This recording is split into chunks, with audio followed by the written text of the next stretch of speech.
रानौली में अटल प्रगति पथ की 14 मीटर चौड़ा करने की मांग। रानौली में बन रहे अटल प्रगति पथ की चौड़ाई 14 मीटर करने की मांग को लेकर ग्रामीणों ने कलेक्टर, पीडब्ल्यूडी, दातारामगढ़ एसडीएम व रानौली ग्राम पंचायत को ज्ञापन दिया। इसमें मनोज पीपलीवाल ने बताया कि पंचायत में अटल प्रगति पथ की चौड़ाई 11 मीटर निर्धारित की गई है। ग्रामीणों ने इसे बढ़ाकर 14 मीटर करने की मांग की है। यह मुख्य सड़क मार्ग NH 52 से आगे बैद की धानी, सांगरवा, पलासरा, बराल होते हुए खंडेला व उदयपुरवाटी तक जोड़ता है। शाकंभरी माता मंदिर, सौभाग्यवती धाम, लोहारगढ़ धाम जैसे धार्मिक स्थलों से सीधा जुड़ता है। यह मार्ग सब्जी मंडी, रानौली ग्राम पंचायत भवन, गणगौर स्टेडियम, राजकीय बालिका उच्च माध्यमिक विद्यालय, राजकीय वरिष्ठ उच्च माध्यमिक विद्यालय व गौशाला का मुख्य मार्ग है। यहाँ बड़े वाहनों को लाने में काफी परेशानी होती है। इस दौरान उप सरपंच रफीक धोबी, मनोज पीपलीवाल, प्रभात गढ़वाल, राजू आदि मौजूद रहे। जो रानौली के मुख्य स्टैंड से रानौली बाजार होते हुए 3 किलोमीटर की जो अटल पथ सड़क का निर्माण होना है सर, उस मामले में क्या करना आपका? उस मामले में मैं नहीं बल्कि 99% लोग ये चाहते हैं कि रोड बने जी, लेकिन रोड़ा कहाँ आ रहा है? रोड़ा किसी के भी नहीं आ रहा है। रोड़ा आ रहा है या तो राजनीति कर रहे हैं उनके जी, या सरपंच हैं उनके, या सरपंच बनने वाले हैं उनके जी। मुझे न तो सरपंच बनना है, मैं वो भी बात कहूंगा, निष्पक्ष कहूंगा, क्योंकि जो रानौली का पैतृक स्थान है, पैतृक नागरिक हैं जो प्रॉपर रानौली के हैं जी। मैंने भी इस चीज का सर्वे किया है कि एक भी व्यक्ति को ऐतराज नहीं है कि हमारी जगह टूटती है या हमारी जगह रोड में जाती है जी। जो लोग बाग बाहर से आके रहे हैं उन लोगों को ऐतराज है कि हमने इतने लाख रुपए की दुकान ली है, हमारी दुकान टूटेगी। खास तौर से मैंने एक चीज देखी है कि रानौली का जो महाजन है बनिया जी, उन लोगों को एक को भी ऐतराज नहीं है। दुकान टूटे तो टूटे, घर टूटे तो टूटे, घर यदि टूटते हैं तो वो पीछे किसक जाएंगे जी। और दुकान यदि टूटती है तो उनकी पैतृक दुकान है, वो कमा चुके हैं या कमा लेंगे, उसको बिल्कुल भी ऐतराज नहीं है। मेरे ख्याल से तो मैं 52 साल का हो चुका हूँ जी। मैंने स्थायी रोड रूप से आज तक रोड बनती हुई नहीं देखी जी। और यदि रानौली में हमारा खास तौर से काम पड़ता है ज्यादातर मेडिकल लाइन का जी, तो मेडिकल लाइन के लिए जाते हैं तो 4 बार विचार करके जाते हैं कि रास्ते में कितने वो क्या बोलते हैं उसको डूची लगेंगी या सकुशल वापिस पहुंचेंगे या नहीं पहुंचेंगे। अब राजनेता क्या करते हैं कि एक तरफ से तो ये कहते हैं कि रोड बहुत बढ़िया बननी चाहिए, बहुत बढ़िया बनेगी। मैं इस बातों को महत्व नहीं देता।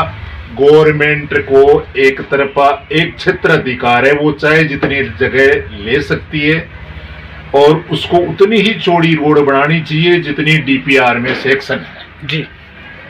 इसके अलावा कोई चीज का इसमें निवारण नहीं है। मुआवजा किस चीज का मुआवजा ले रहे हैं? लोगों को जितनी चौड़ी रोड होगी उतनी सुविधा मिलेगी। एक नहीं 35 गांवों का रास्ता है, 35 गांवों का नहीं बल्कि हरिद्वार तक का रास्ता है इधर से यदि जाना चाहिए तो जी। तो इसके लिए मैं तो यही चाहूंगा कि लोग बाग एक दूसरे की टांग खिंचाई करते हैं, करते रहेंगे और जो सत्ता में है या सत्ता में नहीं है, मेरा सभी इन राजनेताओं से विनम्र निवेदन है कि जो आया हुआ चांस है उसको अच्छे तरीके से जी निवारण करके, निवारण बल्कि यही है कि तोड़ फोड़ करके, भाई कल को आगे चल के यदि नगर पालिका बनती है जी, फिर तोड़ेंगे तो फिर कहां जाएंगे? एक बार में यदि कोई चीज टूट जाती है तो उसको तोड़ फोड़ के दूर करो ना बीमारी को, आगे चल के ऐसी कोई समस्या ही नहीं होगी। तो इसलिए मेरा तो निवेदन यही है कि जितनी DPR में सेक्शन है उतनी ही रोड बननी चाहिए, तभी इसका निवारण होगा। बाईपास का मेरे ख्याल से तो कोई अल्टरनेट नहीं है। बाईपास क्यों दें? कौन जमीन देगा इसको? जी जी। और कौन उसको मुआवजा देगा? कौन जमीन के पैसे देगा? सब अपना अपना उल्लू सीधा करने में लग रहे हैं। कोई वोटों के लिए कर रहा है, कोई अपने मतलब एरिया की बाईपास निकालने में लग रहा है। तो मैं इस चीज के खिलाफ हूँ। कुछ लोग ये कह रहे हैं कि यहाँ से अगर मार्केट टूटता है, कुछ दुकानें अस्त व्यस्त होती है, तो उससे व्यापार पर काफी असर पड़ेगा, ऐसा हो सकता है या नहीं? कोई असर नहीं पड़ेगा, जी। व्यापार पे कोई असर नहीं पड़ेगा। व्यापार यदि रोड बनती है और चौड़ी होती है तो व्यापार दुगना होगा। जी। आपका परिचय सर? मैं पूर्व व्यापार मंडल अध्यक्ष, बस स्टैंड राणौली, हाल महामंत्री व्यापार मंडल बस स्टैंड राणौली, शंकर लाल यादव। जी सर। ग्राम पंचायत राणौली में जो अटल पथ सड़क का निर्माण होना है जी, इस मामले में आपका क्या कहना है? तो ये तो सरकार की योजना है। जी। दूसरी चीज़ ये कि अटल पथ बनेगा तो रास्ते चौड़े होंगे, बिजली वगैरह का जो खंभे है वो सही तरीके से लगेंगे जी। और आवागमन में सुविधा होगी। जी। अब ये रास्ता छोटा है, बस भी बड़ी मुश्किल से घूमती है राणौली में जहाँ पर है, जी। और बाजार में भी पूरा ब्लॉक रहता है और आगे जाने के लिए भी रास्ता नहीं है। जी।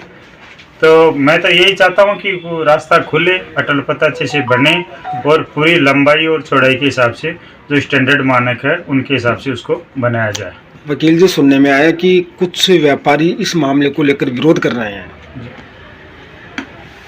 क्या उसका विरोध सही है? विरोध तो जिनकी दुकानें वगैरह है उनकी टूटेगी तो विरोध तो करेंगे ही। बाकी जो सरकार की योजना है, सारी जमीनें सब कुछ जो हैं सरकार का है, जनता खाली टेनेंट है। तो सरकार चाहे तो कोई भी जमीन ले सकती है, रास्ता चौड़ा कर सकती है, उनको अथॉरिटी है, पावर है। क्या व्यापारियों को कुछ इसमें मिल पाएगा? ये तो है कि भाई जो उनको मुआवजा है उसके लिए वो कार्रवाई करें, जी, अगर प्रावधान है तो। सर आपका परिचय बताइए। मैं एडवोकेट श्याम पटेल।